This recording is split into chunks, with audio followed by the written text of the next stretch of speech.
സർക്കാർ ജീവനക്കാരുടെ ആനുകൂല്യങ്ങൾ കവർന്നെടുക്കുന്ന ഇടതുപക്ഷ സർക്കാരിന്റെ നയങ്ങളിൽ പ്രതിഷേധിച്ചുകൊണ്ട് Kerala NGO union Muvattupuzha branch committee വിവിധ ഓഫീസുകളിൽ പ്രതിഷേധം സംഘടിപ്പിച്ചു. ആനുകൂല്യ നിഷേധവും പിൻവാതിൽ നിയമനവും ഉൾപ്പെടെയുള്ള പ്രശ്നങ്ങൾ ഉയർത്തിക്കാട്ടിയാണ് NGO അസോസിയേഷൻ പ്രതിഷേധം നടത്തിയത്. സർക്കാർ ജീവനക്കാരുടെ ആനുകൂല്യങ്ങൾ കവർന്നെടുക്കുന്ന ഇടതുപക്ഷ സർക്കാരിന്റെ നയങ്ങളിൽ പ്രതിഷേധിച്ചുകൊണ്ടാണ് Kerala NGO association Muvattupuzha branch കമ്മിറ്റിയുടെ നേതൃത്വത്തിൽ മൂവാറ്റുപുഴയിലെ വിവിധ ഓഫീസുകളിൽ പ്രതിഷേധ സംഗമം നടത്തിയത്. ആനുകൂല്യ നിഷേധത്തിലൂടെ, പിൻവാതിൽ നിയമനത്തിലൂടെ, NPS വാഗ്ദാന ലംഘനത്തിലൂടെ സിവിൽ സർവീസിനെ സർക്കാർ തകർക്കുന്നു എന്ന ആരോപണമാണ് ഉയർത്തുന്നത്.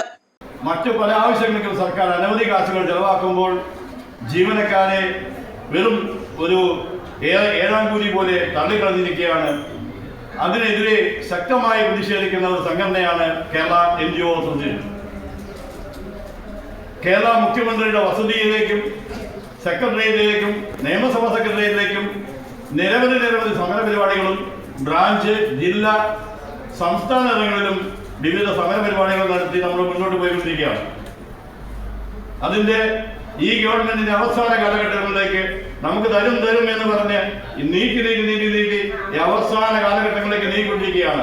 ഇനിയും നമ്മൾ പ്രതീക്ഷ അർപ്പിക്കേണ്ടതുണ്ടോ ഇല്ലയോ എന്ന് നമുക്ക് ഇപ്പോഴും സംശയമാണ്.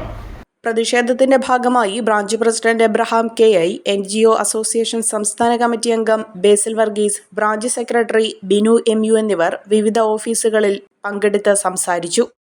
Omania mobiles, AM Road, Perumbaur, PO Junction, Muvatupuzha, near Ant Theatre, Kodamangalam, near St. Peters, Kolanjeri, Kidakkambalam Road, Pattimattam, Panachiyam Road, Odakali.